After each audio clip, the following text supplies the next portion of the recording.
Big up to Bless. Fire Canadian artist. Shout out to him, man. Let's talk about this card though real fast, man. Hit the like, subscribe. Let me know what y'all think. D.J.S, you already know, man. We talking about this weekend going down. Black Ice Cartel. With my favorite visual. The visual that I like the most. Maybe it's coming from the fact that I am a wrestling fan, whatever. Just like rocking them. Don't care. The cage? Oh my lord. Y'all go back and go watch Bankhead in there and rock. Crazy. Even down to Dot and Pafolini. Only a couple of battles in there that ever happened that I feel like they could have turned up a little bit, but we're going to talk about it in this blog real fast. But let's start from the bottom of the card. We're going to talk about this card, the cage card. I guess the cage 2, or maybe the third one.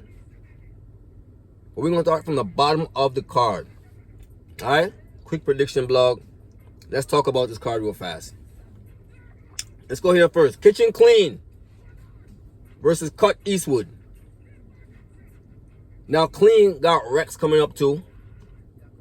And I'm already a person, no disrespect to Clean. I've said this a million times. Clean, I'm not going to say could have been one of them ones. I feel like he still can be. But we already know the potential of Clean. And how far along, or how much of a star. Not to say he could be, because he still kind of is. Right? But we already know the no-shows, the slipping up, the chokes. Things like that, not taking it serious. Kind of a hindrance. But he's been good for the past 2 years or so. Cut Eastwood. Cut Eastwood. Oh, I saw him in the last bout that he was in and he was good too. I'm not mad at anybody who is going to have Cut winning this bout, me personally, but I'm going to go 2-1 either way. Certain things that Clean have you can't teach, and certain things that he has you can't buy, and you can't go to the shop and get it. He has certain things that is just, it's him. It's a blessing. It's a gift that he has. So even if he's not super duper prepared and he can go in there and play around, he still might can edge a battle because he might have a round or two that's good enough. Because he's so entertaining. And he has certain attributes that you just cannot buy. You just cannot. It's a gift. It's a blessing. That's why we used to always say if he takes it serious, he would be like, ought to be the best in the world. Because we see the potential and we see the blessing that he has. I'm going to go 2-1 either way though. Shout out to Clean. I'm going to go 2-1 either way. Just in case this up and coming youth or this future star, I'm going to say, hopefully, he may be hungry. You never know. C3 versus Danger Zone. C3 versus Danger Zone. Danger Zone, one of the writers who we know, coming from writer's block time frame and all that, his pen is crazy. We know that already. His pen is crazy. He actually has some real big wins in the culture. He's beating people. He made a lot of Zay, throwing a towel and all that. Danger Zone is super fire with his pen. C3 though is an all-round game to me. She's funny, she can rebuttal, she can freestyle, she can punch. C3 is an overall. He's an overall talent. I have to pick someone in this battle. I'm gonna go C3. I'm gonna go C3. As much as I like Danger Zone's pen and the way he can write is fire, I'll say that. C3 is just an overall package deal. Like the way that she battles is, it's like it's so seasoned and she's actually just dope at everything. She can punch, she can scheme, she can write, she can freestyle. She's just dope and she's funny too. So she's entertaining on top of that. I got C3 winning. JC versus Showstopper. Showstopper, who we've been seeing for years on Black Ice Cartel. For years. Shout out to Showstopper. He's been around for a minute. JC is JC. JC is JC. No disrespect to Showstopper, because he is good. JC, especially in this type of setting, in a cage setting, I see him wilding. I got JC with it. No disrespect to Showstopper. I got JC though. Fonz versus Catboy Hurt. Fonz in a cage, to me, is going to be very, very, very hard to beat. Because he's already punching heavy. The setups are dope. And I feel like Fonz, every time I hear him, is getting better. And that's dangerous to me. I say that about everybody where I see that about. Anytime I see somebody, and every time you see them, they're increasingly getting better and they're already fire as it is, that could be dangerous. Catboy, shout out to you, but I got Fonz winning clearly. I got Fonz winning. Fonz is super fire right now. Them setups and everything that he be doing is so fire. And you already know he's one of the best punchers. Number 3 right now in the world at me. Shout out to Fonz. I got Fonz winning. Bankhead versus Mike P. Alright. Bankhead. Last time we seen him in the cage, he wasn't bad. He wasn't bad. He was not bad. Rock soundly won. Clearly won. But Bankhead wasn't that bad. It wasn't that bad. A couple of data lines, whatever like that. A couple of OBCs, but overall, he wasn't that bad. Mike P. Well, we'll say this. Since leaving URL, he hasn't lost. Sorry. Since leaving URL, he has not lost a battle. At least not to me. I had him beating Raw. I had him beating Thesaurus. I pretty much had him beating everybody he battled so far since he left URL. And the last ones that he was on, I think I had him winning those too. Mike P is one of the most dangerous battlers out there. I've said that before. Mike P is super dangerous. All he needs is the plates. My fault, the opportunities, and he'll show that. He's one of my favorite battlers, period. Period. Don't care about color, none of that. And even if someone will say he might be one of the top white battlers, I think he's just one of the top battlers, period. But if you go that route, he might be number 2, maybe 3, if not 1. Some going to say Sharon. Okay, cool. I totally would understand that. Some going to say Big K. I would totally understand that too. But don't get it mixed up. He already beat Sharon. I think he could beat Big K too. In my opinion, I feel like Mike P will beat BK. Or can beat BK. Not say he will. But he can for sure. And I also think he's going to beat Bankhead, to be honest with you. Shout out to Bankhead.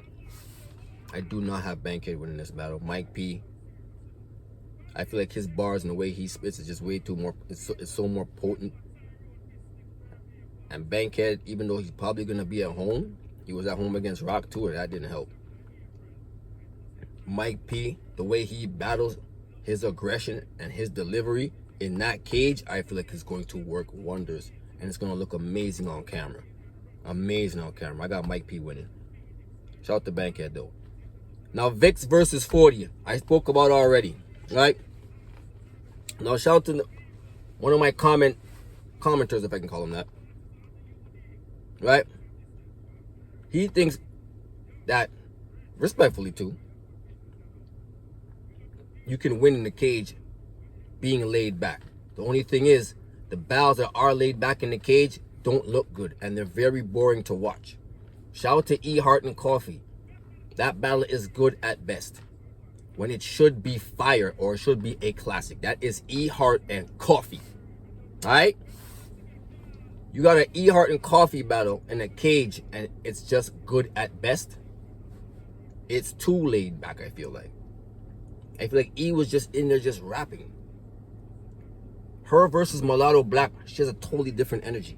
And it shows and it translates on camera and it translates to the audience in front of you. That's the thing about We always say that, heard this. Say it with your chest. Let it come from here. It goes off better into the audience. It translates better to the audience that's in front of you. I can say that as a DJ, someone who has to talk to people and be the MC who has to speak to hundreds of people, 1,000 people, 1,500 people. That's what comes with it. You have to say it from here. Say get your octave up sometimes. I feel like in a cage, you got to do that. Laid back in a cage doesn't even go together. That's just my personal opinion. Laid back and in a cage does not go together. It don't. I'm not saying 40 has to perform. I'm not saying 40 has to be extra. She has to do a whole bunch of movement. Nothing like that. But turn your octave up. Just speak a little bit louder. That's all. I don't think laid backness, and we already know. Shout out to all the 40 fans, but y'all gotta be real. Y'all know you put 40 on a stage and she's super laid back in front of 1,000 people and it's against anybody of any real caliber, she's going to get killed. But when she didn't, which was against Hustle, what was she doing? She turned up a bit, right? Maybe not as much as Hustle did, but at least it wouldn't look like night and day. And that's all I'm pretty much saying with this battle. 40 have to turn up a little bit, not in performance or something like that. Just have your octave up, have your bars ready. No bunch of choppiness and slipping up. Slippish and choppish ain't gonna cut it, especially against if Vix is at home and this is her first time there in a minute, she might want to go crazy. Coming off the momentum, off of a Rum Nitty Blow where people think she won. I'm just saying, man. I got Vix winning. Hollow the Don versus A-Ward. Hollow the Don versus A-Ward. This is actually a really dope matchup, low-key. I'm not just saying that because we know what they can do as far as the rebuttals. We know what they can do as far as the freestyle ability. Hollow, a lot of tools out to shed, as I always say. His wordplay, his scheming, and everything is dope. Gotta give it to him. It is dope. His last battle against Av, a lot of people had him losing, but I seen a few people had him winning as well. And who didn't have him winning, a lot of them were still saying he was a lot better than we remember. Now when we watch it back, and we get to watch it back a few times, 1, 2, 3, 4, 5 times on YouTube. And I know there's a lot of people in the comment section who are saying, you know what? Hollow's first was God tier, was this, that, the third. He was better than a lot of people were giving him credit for. And I agree. But A-Ward, though, has been cooking for the past 2-3 years. I want to say consistently. The XL battle and the Real Sick battle, those are like really like isolated incidents. Those are like, some of those like kind of far and in between. Ward is very consistent. He's very dope. The flow pockets he's able to get into, the rapping ability is dope. Saying things in reverse, all that kind of stuff is dope. Very, very dope. But if I had to pick anyone in this battle, to be honest with you, I would be more confident. I kind of see 2-1 either way, but I would be more confident putting my money, taking my hard-earned bread, and putting it on A-Ward right now. I feel like his showings have been a little bit better than Hollow's showings. 3 rounds worth. He has one of the battles this year, to me personally. With Rock, that's one of the better battles of the year. Me personally. That battle is actually fire to me. This one, I think it's going to be the battle of the night. I do think it's going to be a battle of the night. I do think they're both going to cook. I think they're both going to be going crazy. And I do also think if Hollow wins, I'm not surprised. Well, I know I wouldn't be surprised, right? I would not be surprised because he is Hollow at the end of the day. And I do think it's going to be close. This is why I'm only edging it to A-Ward. So I'm not saying Hollow's going to be stinking up the building. I'm not saying none of that. Nothing like that. All I'm saying is, right now, the way Ward has been battling for the past couple of years, It's been more impressive to me. His last few showings have been more impressive to me. And that's just my opinion, though. But Hollow, sporadically funny at times. A lot of people give him slack, but I don't. I think Hollow's dope. And he's versatile. He's able to go to the King of the Dot grind time crowds and go back over to URL. He's dope. I gotta give it to him. A lot of people can't do that, but so can Ward. Even though Ward making his name without URL is crazy. Definitely made himself the top tier for sure without URL. Gotta give it up. But I got A Ward winning this battle in the battle of the night. In a dope battle. Dope back and forth. I'm gonna edge it to A Ward though. Alright? If Hollow wins, I wouldn't be surprised. That's how close I'm calling it. But if I had to bet my money or gun to the head, I'm gonna go Ward. Alright? That's just how I'm calling it, man. Dope card though. Dope card. Shout out to Black Ice Cartel. Can't wait for these to drop. Shout out to John Doe and all his camera work and his editing. Can't wait for that all to come out. Alright? That's just how I'm calling it though. Hit the like, subscribe, let me know what y'all think. 1.